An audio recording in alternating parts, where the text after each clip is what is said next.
If you've been waiting for Toyota to come out with an EV, this is your car.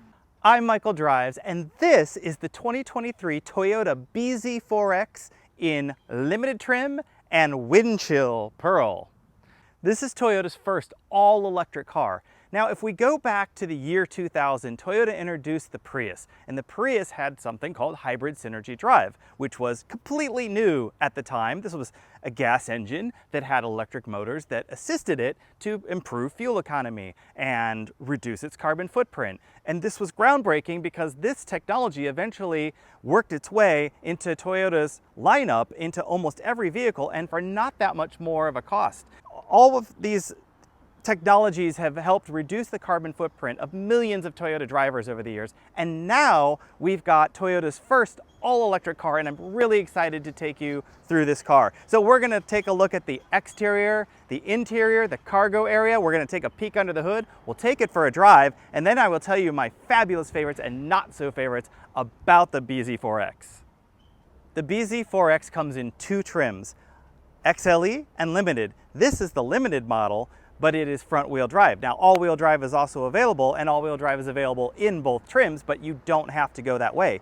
If you were to choose the XLE with front-wheel drive, you'll have 252 miles of range. If you bump up to the Limited and include all-wheel drive, that drops all the way down to 222. And then the other trims and configurations are somewhere in between. So to get the best range out of the bZ4X, you want to go with the front-wheel drive and the XLE trim, because that XLE trim has 18-inch wheels, where our test car here, which is a Limited, has 20-inch wheels. How much power does the bZ4X put down to the wheels? Well, the front-wheel drive version has 201 horsepower and a little bit under 200 pound-feet of torque. Now, moving up to the all-wheel drive, you get a second motor in the back, but that only bumps it up to 215 horsepower.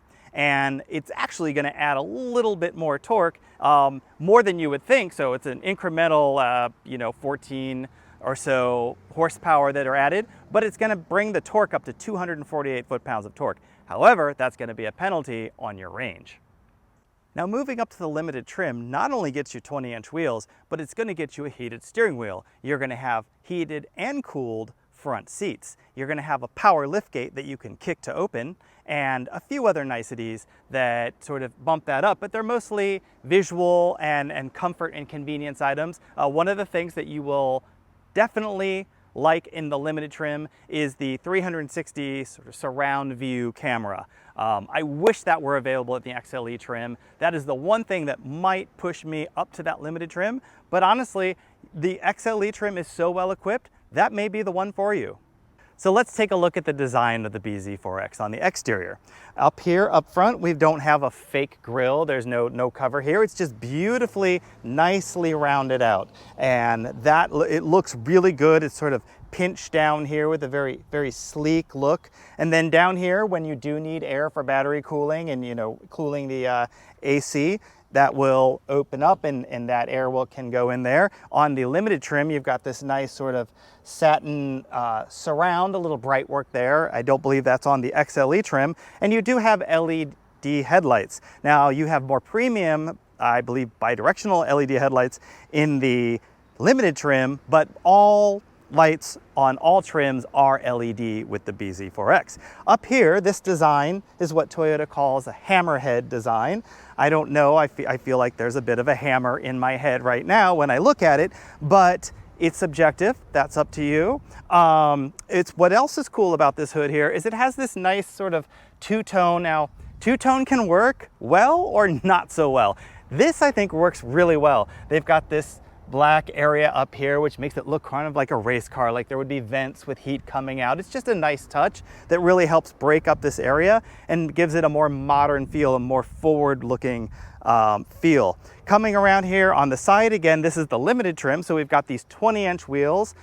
We've got these big sort of things here, that hammerhead design. One neat thing, this is actually functional, this scoop here. The air can come through and comes through to cool the brakes and whatnot. And it's for aerodynamics as well. You've got your charge port here, which we'll get into in a second.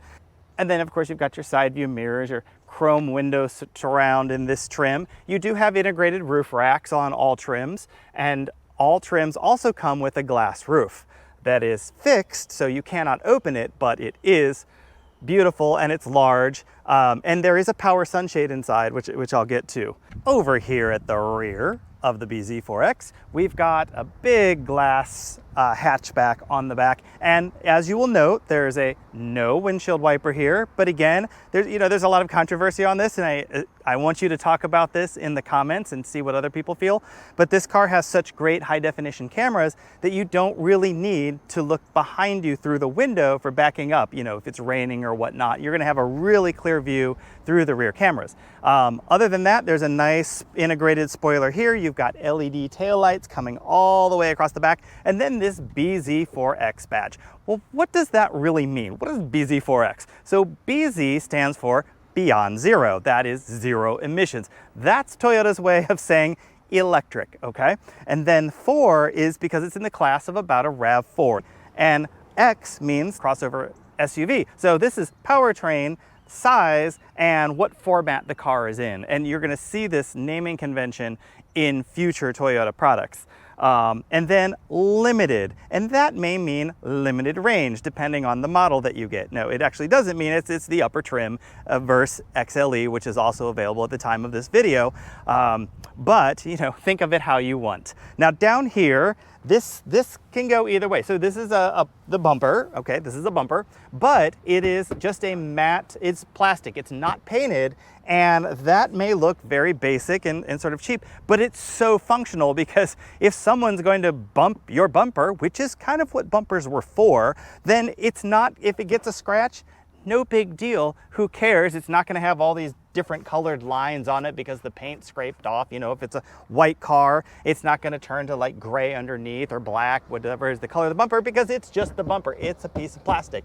And after 10 years, if you want your car to look fresh, just pop this one off and put on a new one, and it'll look like a brand new car. You don't have to have it painted or sanded or any of that. So I actually love the functionality of this. I wish more cars just had cheap plastic bumpers on the front and the back. Cheap because I don't want to pay a lot to replace them, but they don't have to look cheap, and this doesn't. It's subjective, but it looks really good. There's no exhaust pipes down here in the back, and what that's good is that you can, remotely turn on the heat or remotely turn on the air conditioning if the car is in your garage and never have to worry about fumes. There's a huge safety advantage to electric vehicles when it comes to remote starting or starting remote turning on that you have to worry about with gas cars that you never have to worry about with an EV. Another advantage, if you were to be stuck in a snowbank because this is an EV, you could run your heat or your heated seats, whatever you wanted to, and not worry about emissions filling up the car over a certain period of time, and something worse. So back here we've got a cargo cover, which is great. One thing about this cargo cover, okay, two things about this cargo cover. One, there's nowhere to grab it. So if you have sunscreen on, if you've been lotioning your hands, there's no handle here. So that's a little sucky. But what else about this? I noticed this on this drive. The car is rock solid, no squeaks, no rattles, but this is actually kind of flapping against here and causing a rattle. So the solution is to either do that and let it sort of dangle down there and it may rattle less, or you can simply take it out of the car and gone. So that's fixed. Now under here we've got the storage area, and you've got your level 1 charger, and Toyota nicely includes the level 1 charger here. So whoops, and a microfiber cloth so that you can clean your level 1 charger. But this is great because you can just plug this car in your house. If you're on vacation, you're staying at a Airbnb, and plug into the house if it doesn't have EV charging, and you'll be good to go by the end of a couple days. Down here you will also see, so there's some nice LED lighting. There's a couple hooks here so you can hang, attach a cargo net or whatnot if you needed to. But that's it. There is not a power port that I can find, and this is the limited trim, so if there was going to be one, it would be here. There is no power port. Front seats, or the rear seats, sorry, are super easy to push forward. As long as you're tall enough to be able to reach them and flip this little lever on the side, They easily drop forward and you have a ton of cargo space here. Not as much as the RAV4, mind you, but it is really a good amount of cargo space. And then you can go into the back seat, flip those back up, and you'll be good to go. Now, I'm gonna go retrieve this cargo cover because I do not want to make the Toyota gods mad. And I'm gonna put it back in the Toyota. So that's just an easy little kind of a pressure fit, like a shower curtain rod. And I'm gonna pull that out, lock that back in.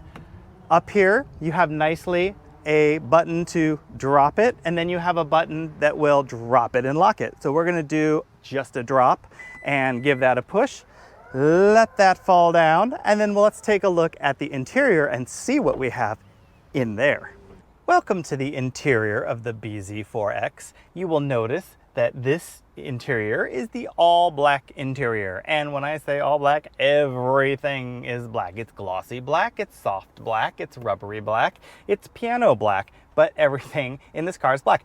I would prefer, because one, it's an over 90+ day, but two, because I like lighter interior. This is available in a light gray material, which I think is much nicer and just kind of lightens up the space. It makes it feel bigger.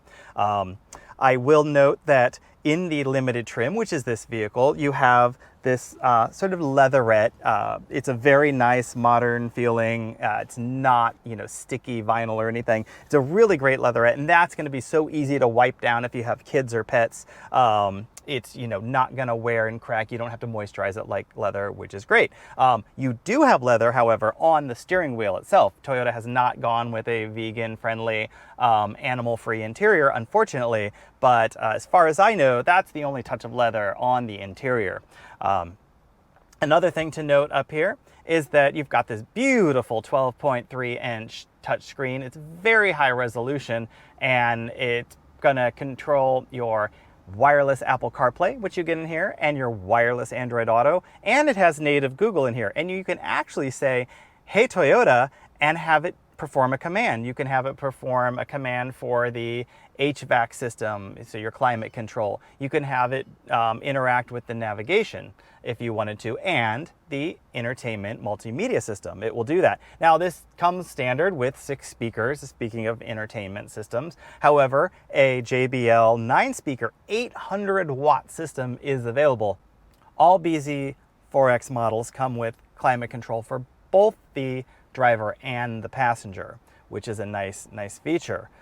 This does have a heated windscreen, so that you can instantly turn that on in the winter, and that's just gonna melt the snow and ice off of the car.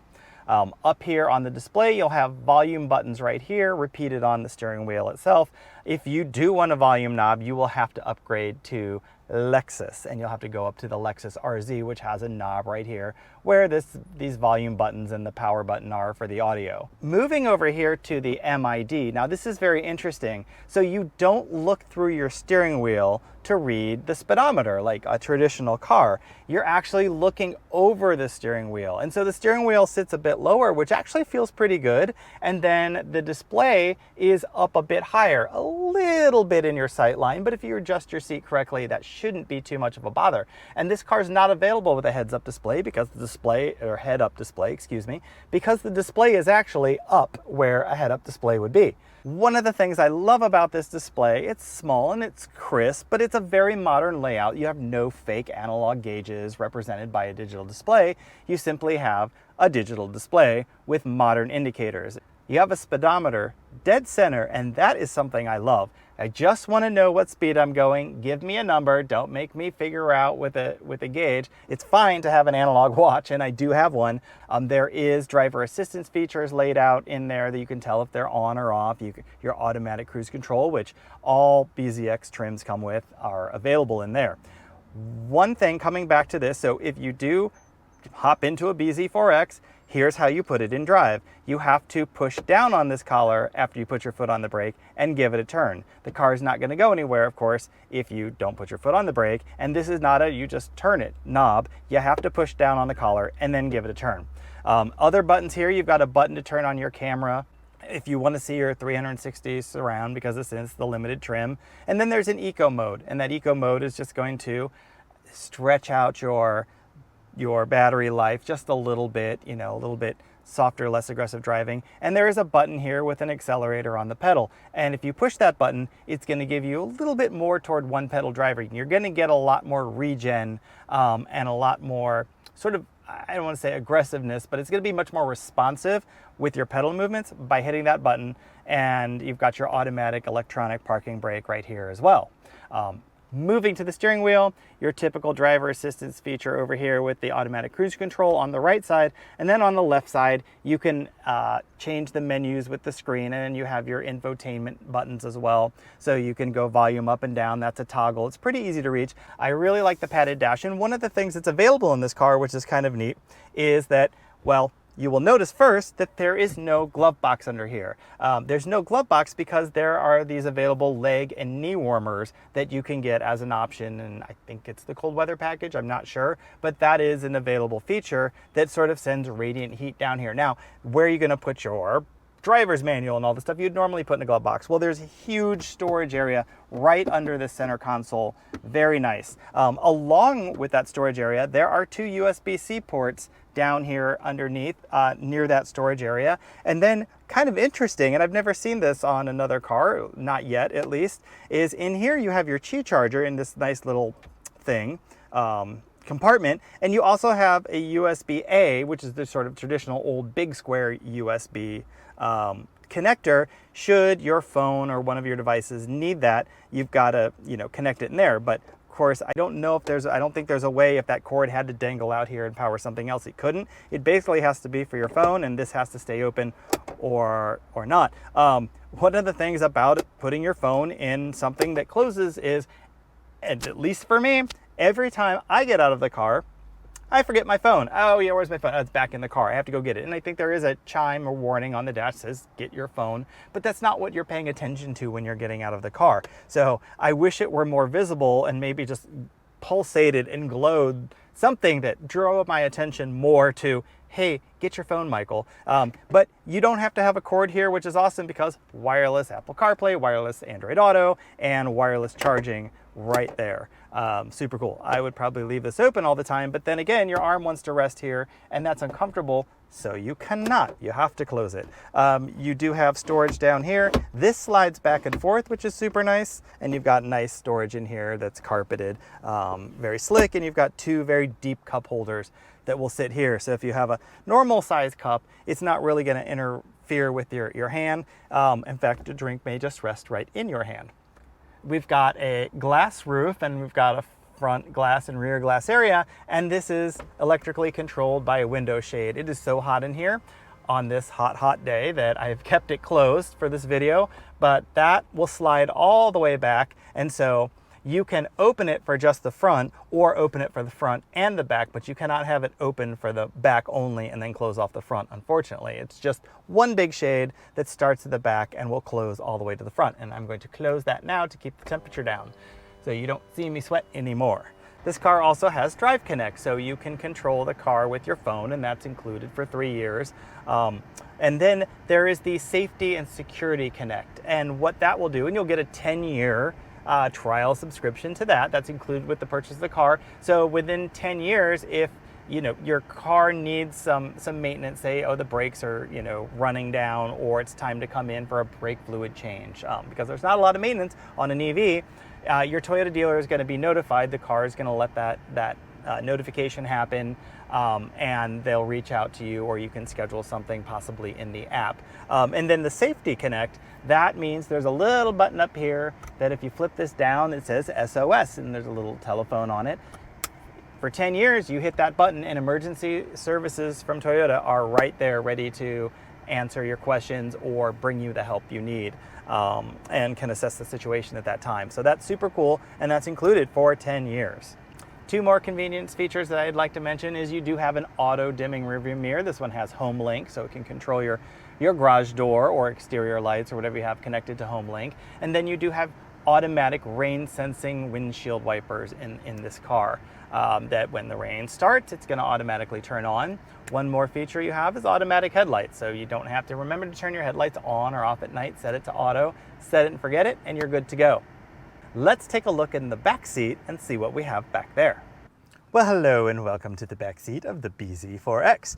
One of the things I wanted to show you was that there are two USB-C ports back here. So that's great for both your backseat passengers, and because this is the limited trim with, I believe, the cold weather package, you do have the heated rear seats that are in this car, and you can choose from low, medium, high, or off with that. So they are adjustable, which is really cool. And then thank goodness on a day like today and any other day, there are rear seat vents for the air conditioning that you can turn completely off if you wanted to, or turn them on and point them right towards your face. One more thing to note.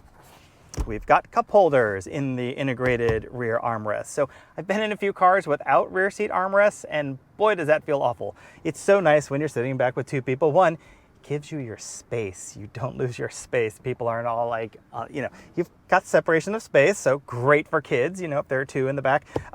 But, you've got a nice place to put your arm and your drink and your phone and stuff. So you can just plug in your phone, set it there, good to go. One other thing, super easy to reach latch connector. So if you have kids with car seats, this thing will seat two car seats in the back. You can connect them right here. They don't even label them because you can see the shiny rings of metal right there. So they're very easy to get to, and I think that's pretty awesome. You have map pockets here and a nice, easy to clean leatherette rear seat. No hard plastic here, so if your knees are going to hit it, it's going to be soft. And if you're a kid and your parents are in the front, they're going to be doing that probably too. Maybe you do want a hard plastic barrier there. I don't know.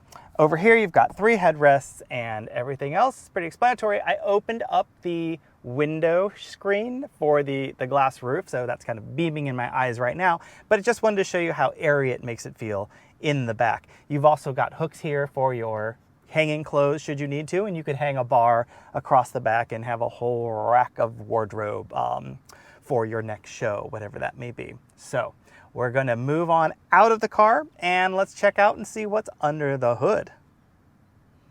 And here we are under the hood of the bZ4X. As you'll notice right off the bat, there is no front storage whatsoever. So if you have to look at the Mustang Mach-E or Tesla Model Y to be able to store a whole bunch of more things in the front, up here, it's all pretty much, stuff for your dealership, or you, if you're very handy. We've got some coolant to fill here, but you shouldn't have to for a long time. Your brake fluid's up here, and then your 12-volt battery, which this car, while it has a high voltage battery for the powertrain to drive the electric motor, it has a 12-volt lead acid battery that runs the other systems like your air conditioning and basically everything else but the drive motor. Now, I joked in my last video, the only reason you'd ever need to pop under the hood here, is besides maybe refilling your windshield washer fluid, is to give somebody a jump start stuck on the side of the road. That's exactly what I had to do this morning before this shoot. Connected the batteries for 5 minutes, her car turned right over, and she was on her way. So what I'm saying is you can jumpstart someone with, even though you have an electric car. You have an electric car, it's full of electricity. Of course you can jumpstart someone. And they'll never need to jumpstart you because there is nothing to jumpstart. If you let your traction battery get dead, which you should never do if you bring it down to zero, you need to plug it into a wall outlet. Someone's not going to be able to come with jumper cables and revive your car. You need to actually plug it into some level 1, level 2, or level 3 charging pretty much immediately. So anyway, besides that, really this is for your Toyota dealership. Nothing to do under here except maybe refill some windshield washer fluid. Let's jump around to the charger port and have a quick look at that. And when I say around, it's right here. Okay, so I'm gonna pop this little guy right up in here and drop it like it's hot. Okay, here we are at the charging port of the bZ4X. I'm gonna come down here. One of the things you'll note, it's right here on the driver's side, so super easy to access. Just always remember that it's sitting right here, and you can give that a little push, pop that open, and then you have one port here for your J1772 level 1 and level 2 charger for AC, and then your DC fast charging, just click that port open and you've got a second port, so your whole CCS combo charger can fit right in there. I'm going to give those a little close. Now, as far as charging speeds on the bZ4X, and here's where it gets very interesting. So for the front wheel drive version, you can do 10 to 80% in 30 minutes on a DC fast charger, as long as that charger has 150 kilowatt level of charging. So any sort of Electrify America or EV Go station, as long as the charging unit that you pull up to says 150 kilowatts, you're good to go. Now, if you choose the all-wheel drive bZ4X, that charging time for some reason doubles, and that could take an hour to charge. Even though the battery is just slightly bigger in the all-wheel drive version, it takes double the time to DC fast charge. So another good reason to just go with the front wheel drive version of this car and don't spend the extra money for that, because you're gonna have slower charging times. Level 2 charging on this car, about 9 hours. So basically plug it in at your home on your level 2 charger, and your Toyota dealership can help you set that up and help facilitate buying and installing the charger. And then the included cord that I showed you earlier from the cargo area, that's your level 1 charger. That will take from the low battery light about 50 hours to charge. So a little bit over 2 days, but hey, it will charge on a regular 3-prong wall outlet. There is some fine print that Toyota adds on the website about the DC fast charging that I wanted to share with you. Now, this is not a good road trip, long distance car, and let me explain a little bit. Toyota recommends only fast charging the car twice in one day. And what that means is you can't go on a trip where you have to fast charge 3 times in the same day. If you do surpass those 2 fast charges in one day, and again, a fast charge is like 10 to 80% on a level 3 charger, that CCS combo charger that goes in there, it will limit potentially your charging speed the second day. So it knows that you've done those 2 fast charges, and it's going to limit that. And I don't know if that's a mechanical or electronic limitation of the car, or Toyota's just doing that to be so conservative with the battery performance that they want it to last and last. A lot of fast charging is harsh for any type of battery. You're putting a lot of electricity in at a very short amount of time. So that does degrade it. You don't want to own an EV and just do nothing but fast charging. But Toyota really restricts that and says, you're not doing any more than 2 fast charging, or the electronic nannies are coming in and they're going to restrict the charging performance the next day and whatnot. And that's not even weather related. So it doesn't matter what the temperature is outside. It's not just for hot days. That's any time. While we're talking about the charging, 2 cool things about the bZ4X. They've partnered with EVgo, and you're going to get 1 whole year of fast charging on the EVgo network. And that could be level 3, level 2 charging. Just remember, you can't charge more than twice in one day on level 3, but for a whole year, all of your charging is paid for on the EVgo network. I know they have like over 800 stations out there right now. Second thing is something called Clean Assist. So any charging that you do, as long as you've got your Drive Connect Toyota app, connected to your car, whether you're plugging it at home at a level 2 or level 3 station, all the charging you do is going to be offset with 100% renewable energy. So you can drive literally clean for an entire year, no matter where your source of electricity is.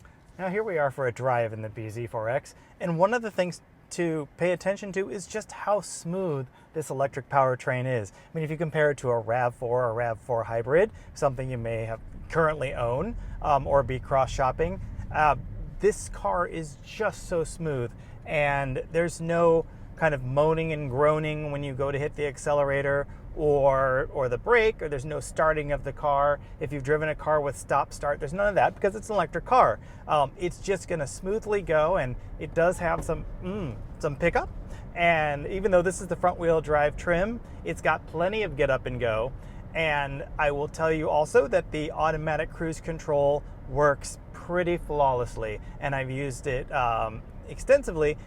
Another thing to note is that it will go all the way down to 0 and then all the way back up to whatever speed that you set it to. So super smooth ride, smooth acceleration. The blended braking works very well. When you hit the brakes, it's going to give some regen back to the battery. And then after that, you're going to get mechanical braking to bring the car to a stop. Any jittering you see is because my camera mount is not perfectly set up. This is actually a very smooth ride, and at this point I'm not getting that rattling I talked about earlier with the rear shade, so maybe repositioning it just entirely fixed that little problem. But smooth ride. The suspension is pretty soft. I mean, it's something that most buyers, I think, in this category would appreciate and want. This is not a sporty drive, even though it does have the 20-inch wheels. It's not a sports car. It's not a performance SUV or anything like that. But easy to operate. I just can't get over how much I like the way that the speedometer is over the steering wheel and you're not looking through it. So I'm looking straight at the speedometer and the road is only a few inches above that where I need to focus my concentration. Again, the steering wheel controls, my thumbs are right here. Now if I'm driving like this and I need to hit something, I kind of have to pull my hand a little bit further back to be able to operate these buttons, but that's fine. And they're very easy to reach, and it's nice to have these here at your thumb tips, I guess you would say. So enough about the drive. I think that, you know, it is exactly what you would expect of a vehicle in this category. It doesn't do anything outstanding, but it does everything you would want a Toyota crossover SUV to do, but just at a new, enhanced, quiet level where it's smoother and it's quieter than anything you've driven from the brand to this date. One thing that is worth mentioning is that while we have this great, you know, huge high-res screen here in the middle, if there are certain functions on the screen itself, like right now I want to make the map bigger and smaller, and I cannot reach that button without doing a lean. I kind of got to grab the side of the screen with my right hand and then operate those buttons, because if I hit a bump, my thumb is in a completely different direction than it was prior. So it's great to have big screens, but one of the downfalls is if they're flat like this and not curved toward the driver, it's much harder. Now, if you have a passenger, they can do all of you can just give them commands and they'll do what you need. I don't know if I can say, hey, Toyota, zoom in on nav screen. Yeah, that didn't do anything. So I may be addressing the system wrong, but because it has that, I feel like I should be able to say that since I can't reach it with my tiny arms. Anyhow, that's just one thing I wanted to point out, is that big screens, sometimes they are a bit harder to reach. Luckily, in the MID, you don't have to reach that screen. One, it's really far away, but two, everything is controlled by the steering wheel. Here, as you rest your hand, you only have a shifter, something you're really never going to use while you're driving, just when you're stopping or changing direction with the vehicle. And these buttons as well, not buttons you're going to use often. The things you're going to use most often fall into this touchscreen up here. So I wanted to demonstrate the voice recognition and giving commands. You don't even have to push a button for this. All you need to do is say, hey Toyota, what do you want to do? Navigate to the White House. I found 3 results. The first is the White House Conference Center at Jackson Place Northwest. Would you like to go to that one? And there you go. We can do that. Actually, I would choose option B. Option B. Calculating route to the White House. And done. Starting route guidance. So another thing that I think is pretty cool. Hey Toyota. What would you like to do? Set temperature to 70 degrees. Setting the driver's seat temperature to 70 degrees.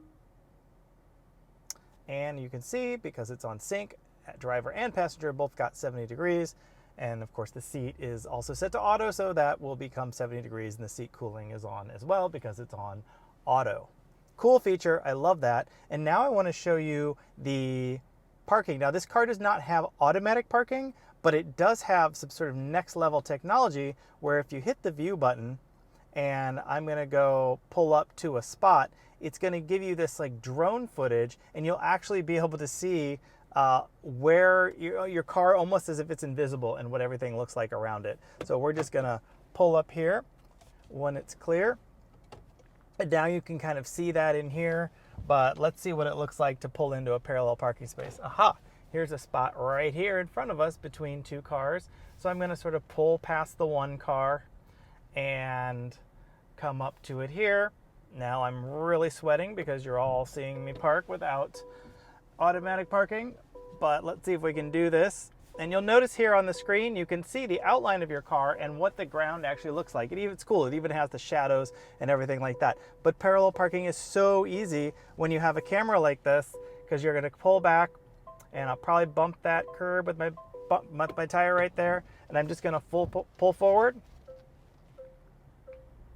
And it's gonna beep and say, hey, don't hit that that Honda up there, and then I'm going to pull back and I can see exactly how much space I have between the two cars, so I can get the car perfectly in between the two cars. Looking at this screen, I can see the car behind me exactly. There's lots of beeping and chimes, and that's a little nerve-wracking. I think you can turn those off in the system, but if I put it into neutral, the chimes will stop, and I can just hit the camera button here to see exactly where I am. And you've got some different modes here. I can look at this mode, looking at the front of the car in a very sort of rounded way. I can turn on or off the where the wheel's going to turn there, and whatnot. But this is great just because you have that 360 surround view, and that is only in the limited trim. Unfortunately, it's not an option in XLE. And now, the moment we've all been waiting for, my fabulous favorites and not so favorites about the bZ4X. Fabulous favorites, it comes standard with a glass roof. Awesome, okay? You've got 252 miles of range on the XLE front wheel drive version, and that's pretty competitive. We've got wireless Android Auto, wireless Apple CarPlay. You've got a really cool MID screen behind the steering wheel that you actually look over the steering wheel to see. I think that's unique to this car. It's pretty innovative. It's crystal clear, and it just kind of condenses the information nicely into that smaller space. It definitely feels more like driving a spaceship. Super cool. The available gray interior, I would definitely go with that. That is a fabulous favorite. And actually, this plastic bumper here on the back, I want to see more cars with plastic bumpers. I live in the city and people bump things, and when you have a painted bumper, it just ends up looking scratched and ugly. Plastic bumper here, super durable, great. And my final fabulous favorite, that $42,000 starting price. This is a well-equipped car and crossover SUV for $42,000. And now my not so favorites about the bZ4X. If you were to choose the limited trim and all-wheel drive, you're paying quite a bit more. Not a lot more, but you're paying a lot more money, and you're not getting more range, you're getting less range. You're getting a little more power out of the car, but you're getting less range, and I think that's a bit of a bummer. It brings it down to, I believe, 222 miles is the EP estimated range. So, the more you pay for the car, the less range you're gonna get. Just keep that in mind. Another not so favorite is having my phone in that door where it's tucked away. I'm always leaving it. I haven't found a solution to use the wireless charger that doesn't, clamp it in there if I want to rest my arm comfortably. Another not so favorite about the bZ4X is the styling. I don't know. It reminds me a little bit Pontiac Aztek at certain angles, and maybe that's because it has this plastic gray bumper that I like so much. But it's subjective. An interior in the all black interior just to me is a bit drab. You can move up to a Lexus RZ and have all these beautiful different color combinations, and it's much more calm and serene. This just feels, and maybe because the car is white on the exterior, this Windchill pearl, and it's black on the inside, that it feels like a rental car special color combo or someone's work vehicle where they're just gonna have the white paint and the dark interior. That doesn't really work for me. It might work for you. It might be great. You're like, oh, that's so crisp and business-like inside. Not the hugest fan. My other not so favorites, and these are a little bit small, is that adding the all-wheel drive only adds about 14 more horsepower to the car. So it's not an EV that's going to wow your friends. You're not going to throw them into the back of the seat and they're going to be like, woo, electric car, just like my Tesla. No, it won't. But it's going to have more pickup than a comparable gas car, of course, and a lot more torque. And you can spin the front wheels in this front wheel drive car, just mashing the accelerator up a hill. It has the power. Another small detail that just kind of made me kind of a little bit bummed is there's no volume knob in the center console anywhere. You have to kind of find the little buttons and go up and down. You're just going to end up using your steering wheel controls. So that's it for the Toyota bZ4X. This is Toyota's, again, first all-electric car, and there are going to be so many more after this, but they went right for the heart of the market to the crossover SUV segment, and I think they nailed it for anybody who's going to be driving errands all day long, all over the city, running around town, taking short road trips. This car could absolutely drive up to New York City in one day and drive back with 2 fast charges. you know, this range is not going to be a drive across country road trip because, again, you're not going to do more than 2 DC fast charging stops in a day.